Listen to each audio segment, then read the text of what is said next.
Good evening. This is Sandra Alberti. We're going to give it about another minute to let some more people log in, and then we'll be kicking off. Thank you.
Okay, good evening, everyone. I think we're going to get started.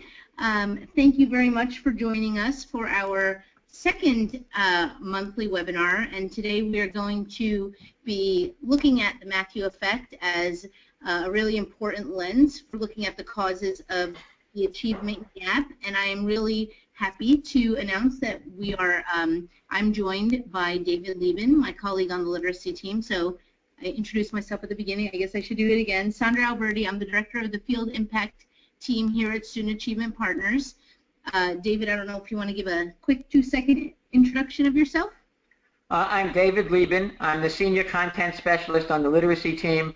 That title means nothing other than the fact that I'm very old. Great. So just then, by way of background, we at Student Achievement Partners have been promoting these webinars as a way to engage with a network of educators that we have. Many of you who are on the webinar tonight are part of our network, but this is a network of educators who come together based on a common set of beliefs about the potential of the standards. These are educators who are really eager to support their colleagues in both understanding and advocating for these standards, and very near and dear to our heart, these are a group of educators who work really hard at understanding the work and embracing actually putting this work into action in their schools. And so if you are not yet part of our network and you are interested in joining, you can either contact my colleague Max Wagner or Joni Funderburk. Their email addresses are there. We also have a survey that you can take to get into our database, which puts you on our mailing list and lets you know about upcoming events. Or you can go directly to Achieve the Core, and toward the bottom of the screen you'll see a place where it says Become a Core Advocate, and you can access the survey that way. I should tell you at this time, I'm reminded as I see this slide, that although these look like hyperlinks, none of these links will be live right now during the webinar, but once we archive the webinar and you access it following, and we will be recording it, these links will all become active. So for tonight, we have a few very important goals based on kind of conceptual understanding of the issues and then putting some of this understanding into practice. So we're going to start by talking about the research, and David's going to lead us through some of the monumental studies that have really impacted our thinking about this. We'll talk about things that we can all do to change how we teach students in order to address some of those issues around the gap. And finally, we're going to be sharing some of the resources that my colleagues at Student Achievement Partners have been working on to help address some of these challenges. As far as our kind of plan of action, our game plan for the day, we're going to, as I said, talk about some of the research, answer the questions about what are some of the instructional curricular components, and then what can we do. We'll have some time at the end for Q&A with David, and then finish up with next steps in closing. Just by way of protocol, we're using GoToWebinar here. You can see along the right-hand pane that you have there that we have a couple of documents that we have shared for accessing documents. And there is actually a snapshot here of the question panel. If you have questions, you can post them, and we'll try to get to some of those questions throughout, even though we will have a specific segment of our hour together to address those questions. But as things come up, please feel free to go ahead and share them. And at a couple of moments during the webinar, we will have opportunities to participate in polls, and we'll share the results with those polls, with you. Once the webinar closes, we'll be sending out a survey so that we can continue working at meeting your needs at a higher level. So if you would complete that, we'd appreciate that. And we'll also have in that follow-up email with the survey access to the recorded webinar and some additional resources as well. We love people tweeting during our webinars, so hopefully most of you are doing that using the hashtag Core Advocates. If there's things that you like that you hear or things that you want to share with your colleagues who haven't joined us tonight, please feel free to do that. My Twitter handle is there at SLBirdie, and Student Achievement Partners is at Achieve the Core. So we encourage you to do that. So we're going to kick off now and really start with a very important piece of this conversation, which is what does the research say? I think it's really important as we get to work on these issues that this isn't just kind of someone's opinion about this, but that we share very directly some of the research that has been building over a significant amount of time that really has helped achieve both the standards and some of the strategies of implementation. So David, I'm turning it over to you. Okay, let's go to the next slide. We have here 5 studies that have been done over a period of 25 years or more, basically a quarter of a century. The Hernandez study from 2011 done for the Annie Casey Foundation shows that students who were not proficient, who failed the 3rd grade reading test, were 4 times less likely to graduate on time. So that means they were 4 times less likely to graduate on time if they failed the 3rd grade reading test. The next study by Lesnick in 2010 had a cohort of 58,000 students in the Chicago public school system. 3rd grade scores over a number of years were predictive of high school graduation, high school grades, and even college enrollment.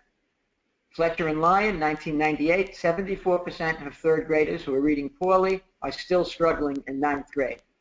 Catherine Snow, in 1998, a person who is not at least a modestly skilled reader by the end of 3rd grade is quite unlikely to graduate from high school. And the Connie Jewell study on the bottom from 1988, 1st grade reading scores are a reliable predictor of later reading scores.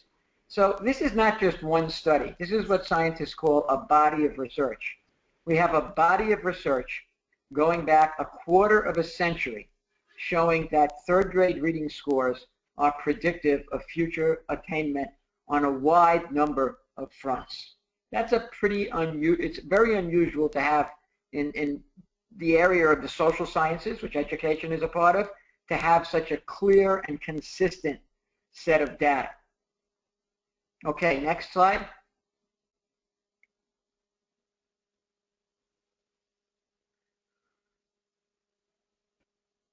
Okay, we are going to now go back too far. I tried to mute during the sirens. We're going to try a poll with all of you, and what we would like you to respond to is what factors do you think help explain these data?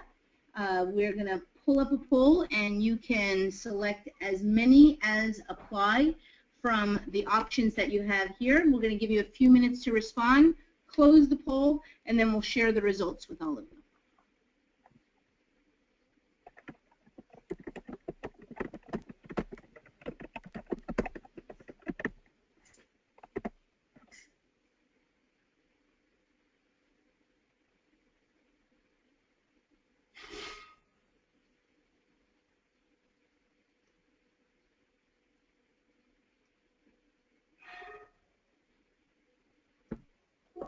Okay, I think we're good. We can close the poll.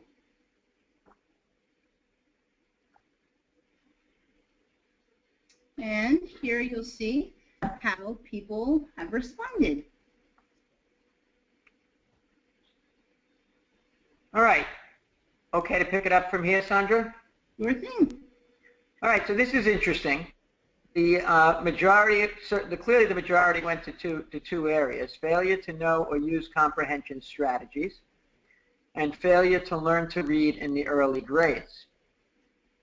So let's keep those two in mind and see how those connect. Number one, let's see how those connect to what we're going to talk about, and especially the Matthew effect. And then also, when we say something like failure to learn to read in early grades, are we talking about failure to learn to decode, failure to become fluent, or something else? These were some interesting responses. Okay, next slide.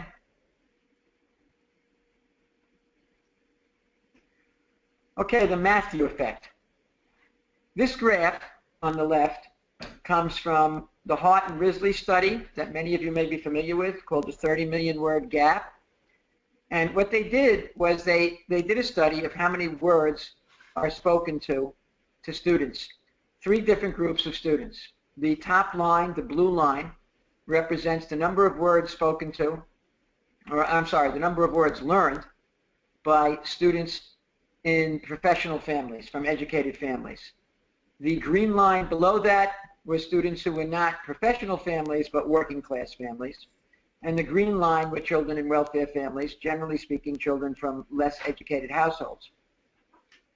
And you can tell that by the age of 36 months, the number of words that the children from the most educated families knew was 1,116. Compared to the children from most likely the least educated families, they knew more than twice as many words when they were 36 months old or 3 years old. Now, if you look at the graph, however, you can see that if you extrapolate or trace that graph out to when students enter school, which is either 4.5, somewhere between 4.5 and 5 years old, then the difference would be even greater. Now, the Matthew effect says that the difference between students who are proficient readers and students who are not proficient readers increases every year. In order for the Matthew effect, and it comes from the Bible, from the New Testament, the rich get rich and the poor get poorer. The Matthew effect has to work one of 2 ways or both. Proficient readers have to start off at a higher point than non-proficient readers.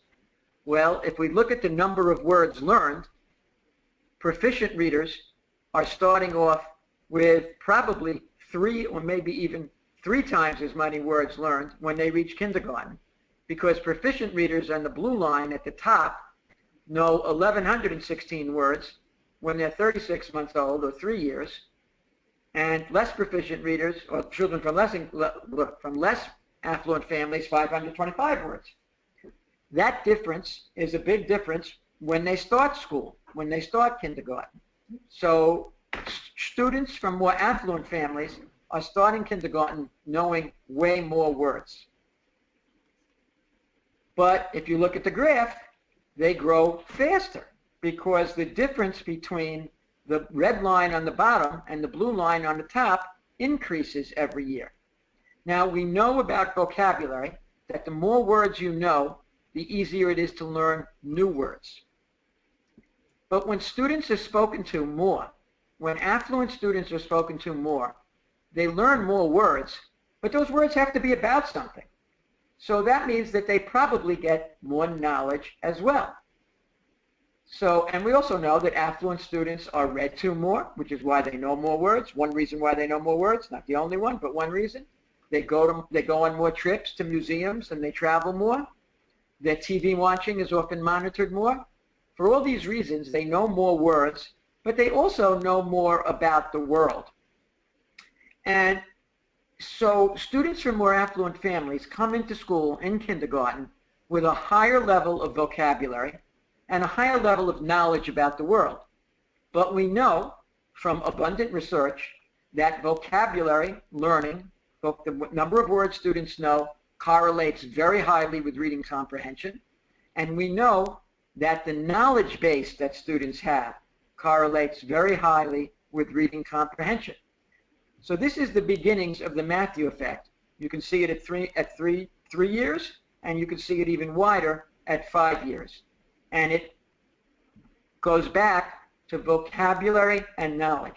Proficient readers are starting off at a higher point than non-proficient readers, and they're growing faster each year relative to non-proficient readers. So if we look at data to find out why the difference between proficient readers and non-proficient readers increases every year, it makes sense that the data points us in the direction of knowledge and vocabulary. So one could ask yourself, in your ELA curriculum, how much does it focus on growing vocabulary, and how much does it focus on growing knowledge? Okay, next slide.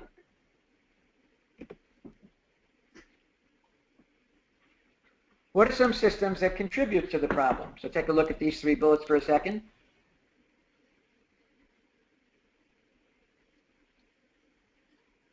Leveled reading, which is a predominant form of literacy instruction in actually in most elementary schools, students who are in lower reading groups are reading books that are less complex than students who are in higher reading groups.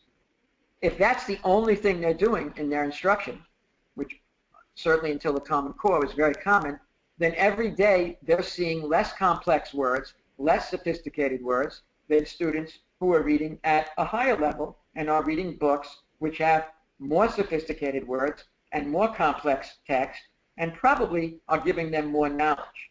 So if children in the lower groups that are reading at, say, a Fountas and Pinnell level F in first grade, and other children are reading at a Fountas and Pinnell level N in first grade, then every single day the lower group are seeing less words and less sophisticated words than the children who are reading in the higher books. So why should they ever catch up? That's number one. Number two, less time spent on social studies and science. Many elementary schools, beginning all the way back with No Child Left Behind, in order to teach more reading strategies and more reading skills, and because of the pressure from the tests, spent more time on reading instruction and dropped social studies and dropped science, or did less social studies and less science. But social studies and science are where we get a great deal of knowledge from.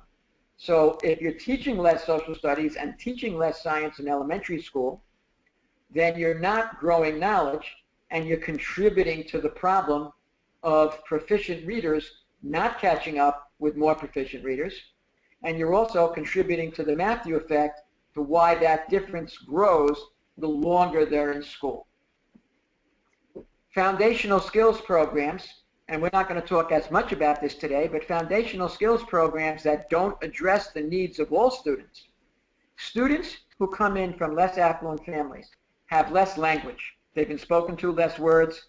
Those words come in sentences. They've heard less sentences. They know less about the world. Their language is not as well developed as students from more affluent families. If your language is less well developed, it's going to take you longer to learn how to read. And our foundational skills programs don't meet that need. So these are 3 parts of a system that have contributed to the Matthew effect over all these years. It's very important to understand that really the variable that is important is not affluence of the family, it's not ethnicity of the family, it's really the education level of the family. It happens to be, however, that in the United States, education level and income level are very highly correlated. But if you have a family that is very well educated, regardless of their ethnicity and regardless of their race, their child does not have any problem, regardless of their income rather, their child does not have any, will not suffer from the Matthew effect, because it's education level that is the issue. Okay, next slide, please. So we need to give students who are behind more, but basically we've been giving them less. We've been giving them less vocabulary, we've been giving them less knowledge, we've been giving them less practice with complex text, although that's changing to a great extent now with the Common Core. We've been giving them less support for foundational skills, which is not changing, and we've been giving them less support for fluency, when what they need is more of all of these things to catch up. Okay, next slide, please. Students who are behind need support with vocabulary. They need support with knowledge. They need support developing fluency. They need support with dealing with syntax. Syntax is an essential element of complex text.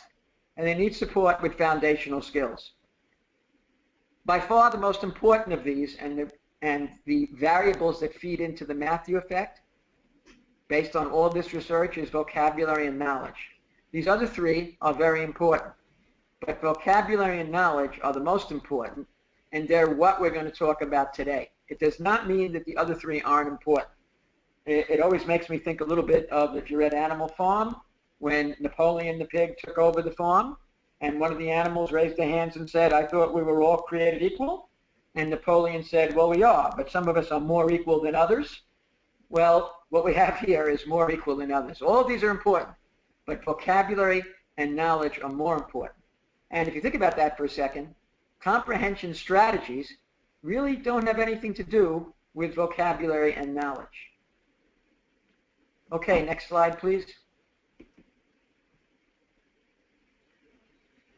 So at this point, we're going to give you all the opportunity to kind of pretend we were all in a room together. We want you to kind of take a moment to think about what David has shared with us and the degree to which you have all experienced or seen this achievement gap in your setting.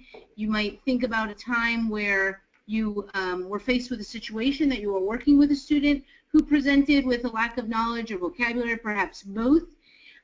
Maybe even as you were working with a specific text, something came up that you realized they had a gap in some of their background knowledge here. And just think about that, and we're going to give you a couple minutes to share some of those reflections in the question panel. You'll see the little screenshot of that there again, where you can include that, and this is one of this webinar for you to all kind of share with each other some of your thoughts about these issues that David has presented. We'll give you a couple minutes to pause and reflect.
We've gotten some great things when a lot of our participants have been sharing specific instances in their school settings, specific students that they worked with, and that kind of thing. We're going to work on kind of sharing all of these thoughts out with all of you, but a lot of the things that kind of resonated that I quickly looked over, many of the comments that were submitted, has to do almost with a frustration level that we're trying to kind of raise the bar on what students are reading, but yet we're finding that kids are actually getting more frustrated by this because of some of these gaps in knowledge. And so some of the respondents to the questions talked about, how do you foster a love of reading when there is this kind of frustration because of some of these gaps? How do you meet the needs of some specific, English language learners, for example, and so on. And so others who have more of a specific content background, specifically in science,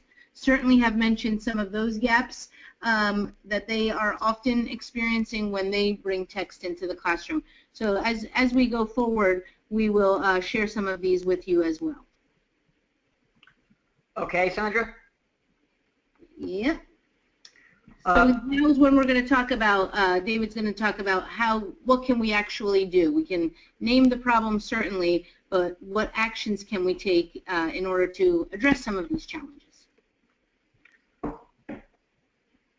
Okay, increasing knowledge.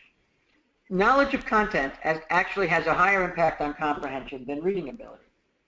If students don't have at least a minimum level of knowledge about content of a text, they will have trouble comprehending a text, even if they can decode all the words. And I think one of the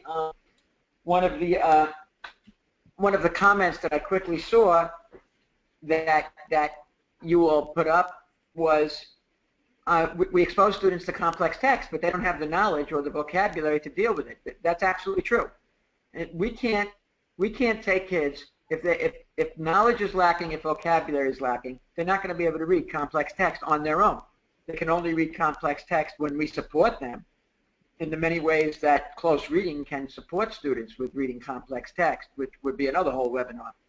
But the point is that to expect kids to be able to read complex text when they don't have the background, the knowledge, or the vocabulary, that's not going to happen. The research on this is pretty clear. There's a number of studies where the best example of one is by this guy named Recht that took students who were in the 8th grade and gave them a text about baseball. And the students who were reading at a 3rd grade level but knew more about baseball did better on that text, on understanding it, than the students who were reading at an 8th grade level who knew very little about baseball. And that study is duplicated twice in the United States with baseball and twice in Europe with soccer. They don't play enough baseball there. Mm-hmm. And that shows that content knowledge has this enormous impact on comprehension and reading ability. And as the bullet below that says, if you don't have at least a minimum level of knowledge about something, you're not going to be able to understand it. Okay, let's move to the next slide, please.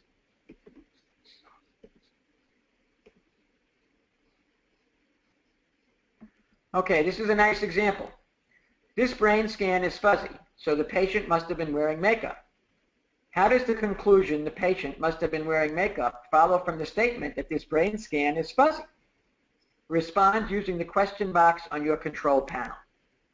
Yeah, so here you can also, if you have some quick reactions to kind of how this example relates to what David was just talking about gaps in knowledge, you can take a second and just kind of say, how does this relate?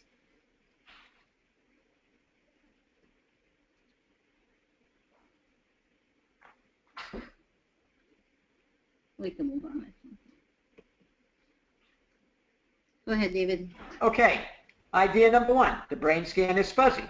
Plus, brain scans use magnets, and metal makes images fuzzy because of that. Makeup contains trace amounts of metal. Idea number 2, the patient wore makeup. So if you don't know about how the scans work, about how brain scans work, and if you don't know about magnets, if you don't know a little bit about metal, you can't possibly understand that one very simple little bit of text. Yeah. Not to mention the idea of a scan being fuzzy, right? That's right. Fuzzy scans. That's right. All right. So which content knowledge should I build? It's not about the content. It's about content. In other words, there's no one body of knowledge that all students need to have. There's no research to say you must have this knowledge in 1st grade, this knowledge in 2nd, this knowledge in 3rd in order to be a proficient reader. You have to have as wide and general a knowledge as possible. And the more knowledge you build up, the more proficient students will be as readers. So use this to your advantage. Content that will provide more opportunity for science and social studies learning. You can use your standards in your state for science and social studies to build more content. Or if you don't want to use those, you can use anything that students find interesting. Zombies, insects, monsters, vampires, anything that students find interesting that you could build knowledge on. Or content that is generally useful information. Okay, next slide. Building vocabulary. Vocabulary has been correlated with comprehension literally for 100 years. Not knowing words on the page is frustrating and debilitating. I do all my reading in a Kindle. I get pissed off when I come across a word that I don't know the meaning of, and all I have to do is put my finger on it. Think about kids who are reading a paper text and come across 7, 8, 9, 10 words on a page that they don't know the meaning of. It's debilitating. However, the more words you know, the better you are at figuring out words in context. Now, that's an important piece of information. Think about that in terms of the Matthew effect. The more words you know, the more words you're able to figure out words in context when you read. That means students who start out with a higher number of vocabulary words move faster, just like we saw on the graph with the Hart and Risley 30 million word gap. Okay, next slide, please. This is an example of the achievement gap at work. This was taken from some students in a leveled reading program. The students who were reading below level had those 4 vocabulary words at the top. Those were their words for the week: shelter, splattered, fixed, and rescue. The children in the top level had these words: generation, abandoned, languished, terrified, warbled, galvanized, debris, hoisted, and shuddered. Look at the difference between those words. Every single day, every single week, 4 weeks a month, the low-level children were reading words like those top groups. And it happens to be that in this particular case, where they had the word rescue, it was a story about somebody who was rescued off of a mountain. They pretty much knew what rescue meant with any kind of reading of the story. And really, this was a 5th grade. These students were in 5th grade. Most of them knew the meaning of the word fixed. The students who are above level and the students who are on level are moving at a faster rate every single day. That's the achievement gap at work. Next slide, please. These are some vocabulary statistics. Let's just focus on the top one for today. Students on track for college and career are learning approximately 3,000 new vocabulary words each year. The important point now, do you think you teach 3,000 new vocabulary words a year? And if your students are in the 5th grade and they're 2 years behind, then they need to learn 9,000 words to catch up. Are you teaching 9,000 words a year? Are you teaching 3,000 words a year? If you teach 30 words a week, which is more than most people teach, and because you teach it doesn't necessarily mean they're learning it. If you teach 30 words a week, that's roughly 1,000 words a year. That doesn't come to even half of what they need. So where do they get these words from? Let's take a look. Next slide, please. The most efficient and effective way to learn vocabulary is by reading, not by any vocabulary exercise. The only way we're going to catch up students with the vocabulary gap is by reading. And the way we organize reading should take into account knowledge and vocabulary. But it turns out that not all reading is created equal. Very much in line with what Napoleon said in Animal Farm, all reading is important, but some is more important than others. And what type of reading is that? Let's keep going, please. Big idea. The most efficient way to build knowledge and vocabulary is to engage students with something called text sets. Text sets. So let's move on and see what we know about that. What is a text set? Take a look at these bullets, please, and then I'll summarize.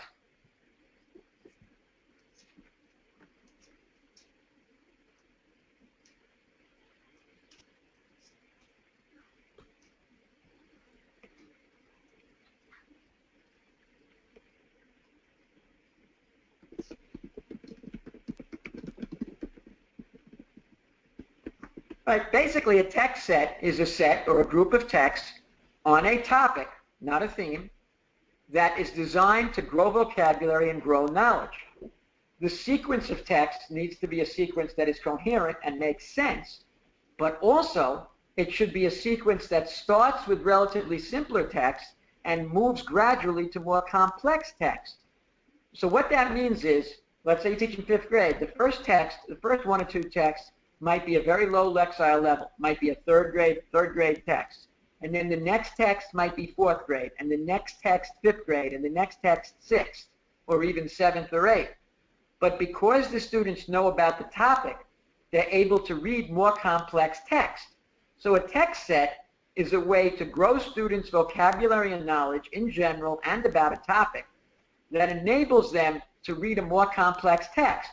Instead of just handing them the complex text and using what Doug Fisher and Nancy Fry call the pass and prayer method, pass it out and pray that they can read it, you're building up a series of texts that increase gradually in complexity so that at the end, the student has learned more words, learned more about the world, and is able to read more complex text. It's a triple win-win-win.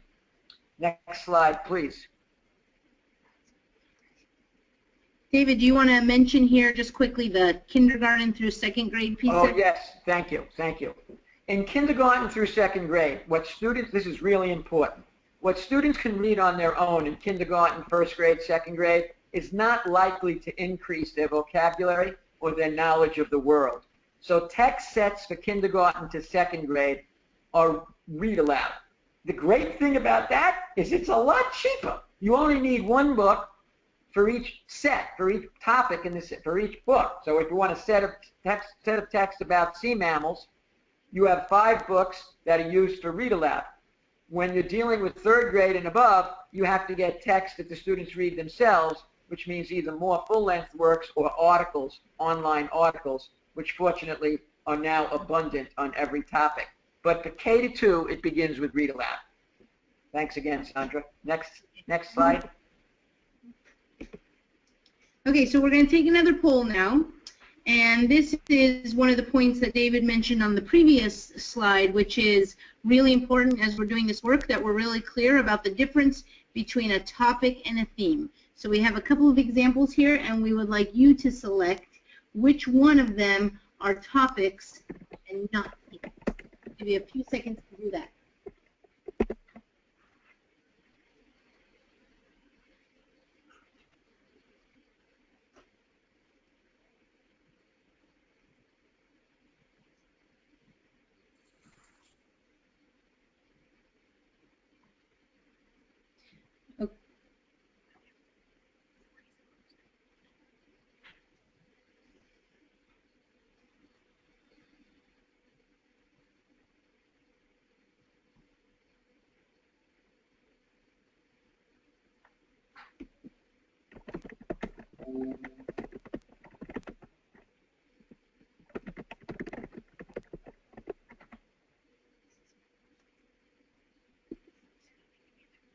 Okay, we'll close up the poll and post the results.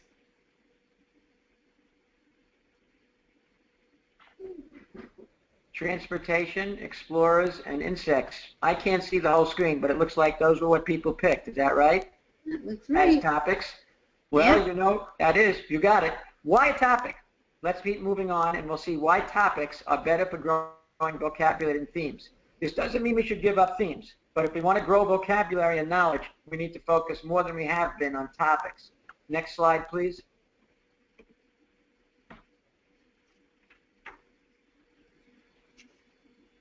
Text sets, the resources of text sets, and there's a variety of different resources. Resources means they're not just text that students read.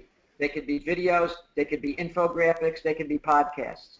They're sequenced to create a coherent and gradual learning process, generally beginning with lower reading levels, both quantitative and qualitative measures, and moving to more complex levels. They support students' ability to read the next selection independently. In other words, students become experts on the topic. The way Marilyn Adams, a literacy researcher, describes this is each text bootstraps the student's ability to read the next text, which is more complex. And students become an expert on a topic. It's that fact that makes them an expert that enables them to learn more words. Because they know about what they're reading, when they come across a word they don't know, they're more likely to determine the meaning of that word because they know the topic. So if they're reading a series of texts on sea mammals and they come across a word like descend, well, they know sea mammals have to dive down to get their food. So descend, they figure out, means dive down.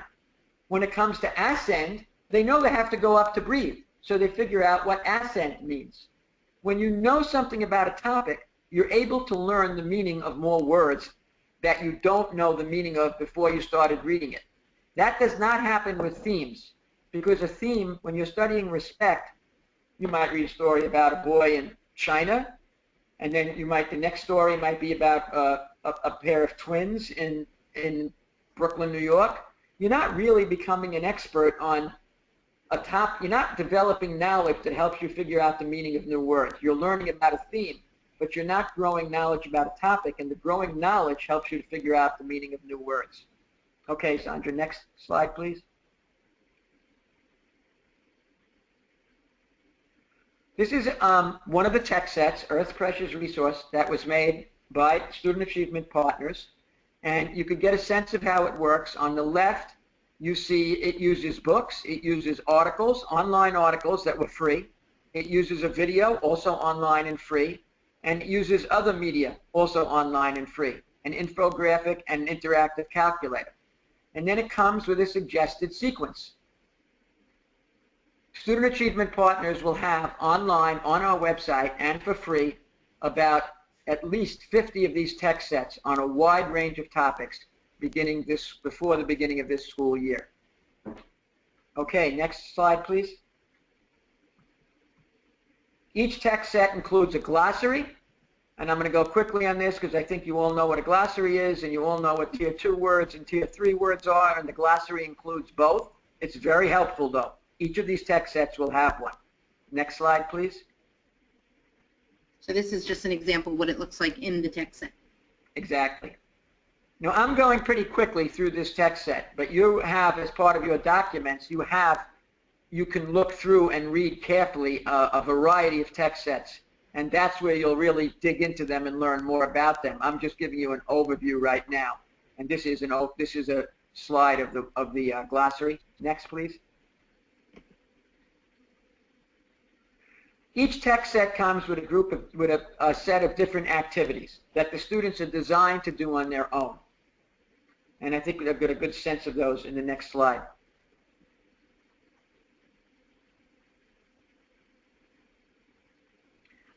Okay, on the left, you have an annotated bibliography for each text in the set. The first text is about the water cycle. You see what genre it is. You see where to get it, the link to it. And the second one is an article about drinking water and how poor drinking water can kill. Each text set has an annotated bibliography for every single resource that's used, video, podcast, or text. Then you have a series of activities. There are about 6 or 7 of them. I'm just going to quickly show you 2 on the right. One is called the Quiz Maker. When children are finished with each text, each student is given the assignment of asking 3 questions to one of the other students that they're working with, and that's called the Quiz Maker, and that's done after a specific text. Wonderings, students keep a journal similar to an annotation, and for each text they wonder what am I confused about, and what makes me wonder.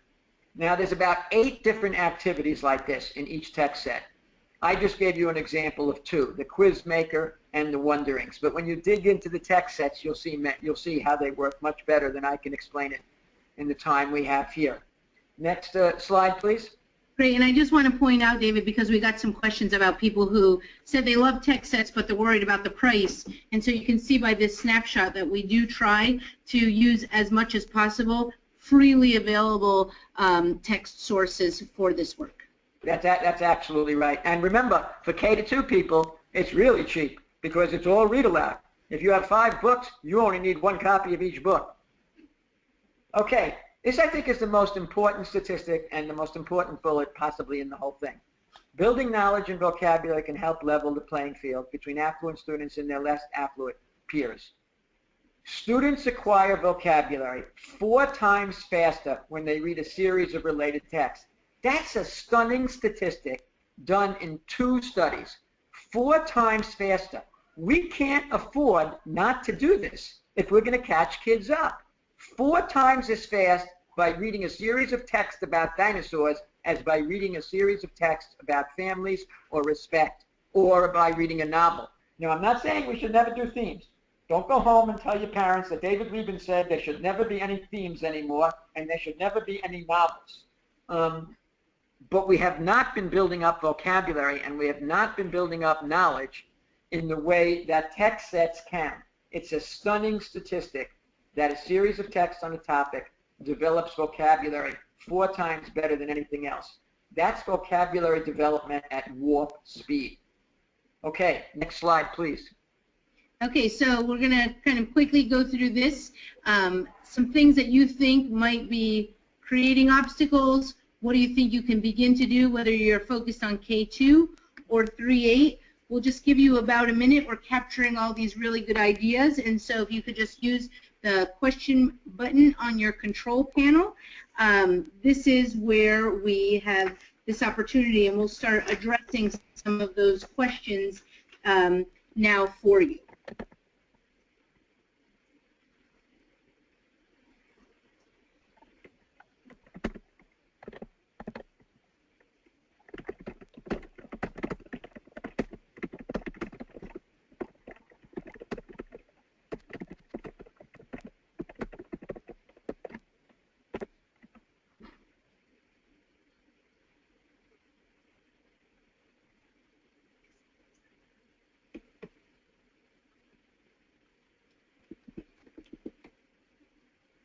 Need to do that.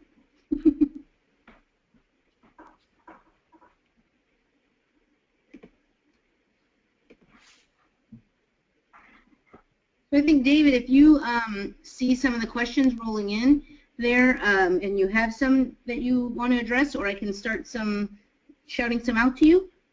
If you shout them out, that's fine. Okay, so one person asked the interesting question, which is within the text sets, do you recommend kind of showing students kind of like the ultimate complex text at the beginning and then working toward that, or just starting and progressing kind of straight through linearly? That's a really, really smart question. And there's no research to answer it, but I know that teachers have done both. Some teachers start at the end and move up to it. Some teachers do a really close read of a complex text and then follow it up. So I think you can do either. You can definitely do either one. Some teachers like to do both, which is really interesting. And I just observed this actually not too long ago. They used a very complex text on insects in the beginning. They did close reading with it. Took 3 or 4 days. Then they did the text set that the teacher made on her own with insects. Then they came back to that very close text set, and she says the kids were elated because they kept saying, you know, Mrs. Jenkins, this text isn't that hard anymore. What happened? So you could really do either way, but I think doing it with bookending it on either end is an interesting way to approach that. It teaches the kids how important knowledge is. Perfect. So the next question is, and I think you subtly addressed this earlier, but when you're doing the read aloud specifically in K2, even though we know it's not just in K2, do you suggest students follow along during a read aloud? That's a really good question. No. The purpose of a read aloud as a part of text sets is to grow knowledge of words and knowledge of the world. Because what kindergarten students and first grade students, and to a lesser extent, but still true, second grade students, the words they can read are most of the time words they know the meaning of. And the topics that they're reading about are often topics they know too. The best way to grow vocabulary and knowledge is reading aloud, and it's better to let them listen and focus on what's being read to them than trying to follow along, because the read aloud should be at least 2 or 3 years above their grade level. So if you're reading aloud to kindergarten, that should be a 2nd or 3rd grade text. If you're reading aloud to 1st grade, that should be a 3rd or 4th grade text. A child in 1st grade probably can't read aloud a 4th grade text, to themselves rather. So they should not have it in front of them for read aloud. For shared reading, that's different. But for read aloud, it should be without the text in front of them. Very important question. Thank you. One of the things that we didn't mention is that you have the handout, the example of one text set project, one expert pack, so to speak, and the listing of all of the text sets that we have available. Just today, we've been working on kind of formatting that. When you go on Achieve the Core, if you go in the Literacy Tools section under Supporting All Students, you can find those. Because we just reformatted, the search function, if you just search for text sets, probably won't kick in for about 24 hours, but it is on the website as of now. All of those support resources that David mentioned available packaged into these text sets. So I did want to make sure if you're on Achieve the Core and you just search for text set, you won't find it now. You can find it directly without the search feature, or starting about tomorrow evening or so, the search feature will actually be working. David, we had another really great and probably very common question, which is kind of addressing some of these challenges. What if I'm at a school that uses a packaged literacy program, or kind of like these loosely themed novels? What's kind of my inroads? What's a good place to start with this text set work? That's a really good question. If you're using a Basel reader, the Basel readers will sometimes have stories or will have informational text, like they'll have a passage about the West, or they'll have a passage about a mountain climbing. You could see if we have a text set that matches that one of those topics in the Basel, or you could make your own text set that matches the topic in the Basel. And I didn't get a chance to say, I'm glad this question came up. In terms of tools for making your own text set, a lot of you probably know ReadWorks. ReadWorks has thousands of informational texts. They're a great way to make a text set. I go to the ReadWorks page, and if I want something on mountain climbing, I do a search for mountain climbing, and I get like 30 texts on mountain climbing, and they all have the different Lexile levels. So I could make my own text set on mountain climbing from ReadWorks. For middle school, ReadWorks is better for K to 5, or K to 6.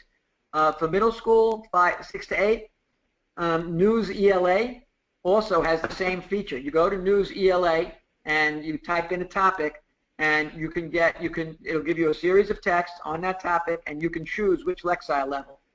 So and reading A to Z is pretty much the same thing.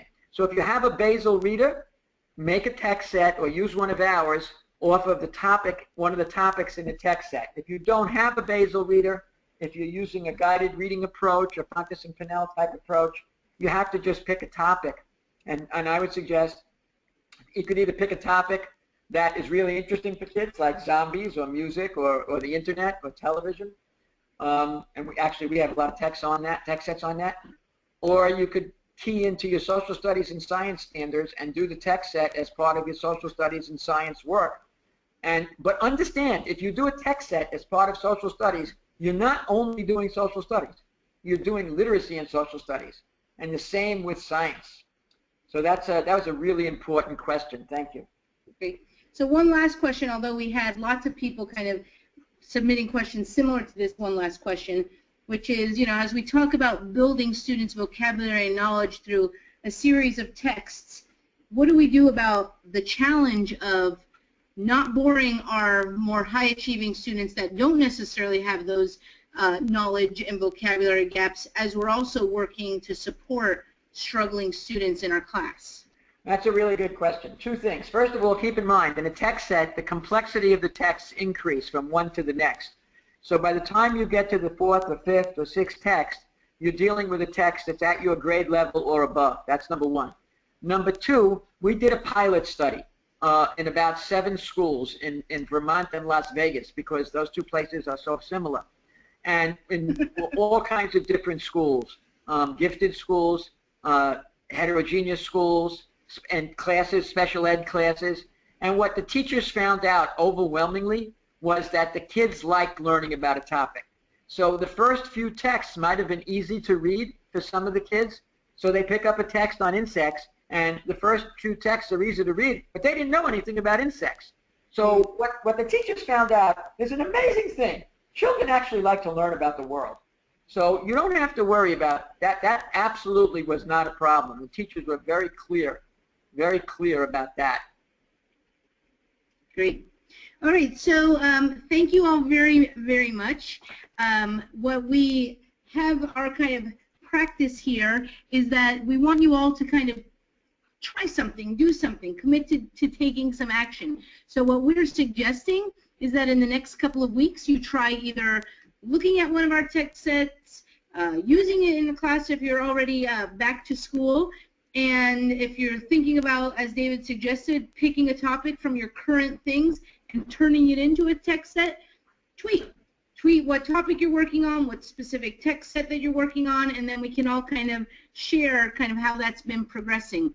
We also have a way that you can submit to us some of the things that you've been doing in longer than 140 characters, and so when you access this, and we'll have the link also in the follow-up survey, you can tell us in a more extended thing. And we're really excited, and it's so pertinent obviously to this particular webinar, that David has graciously agreed to do some office hours with all of you. And so 2 weeks from tonight, same place, same time, we are going to have an office hour where we can submit. I know a lot of you had some really lengthy questions that you sent that were very thought-provoking and worth some good discussion.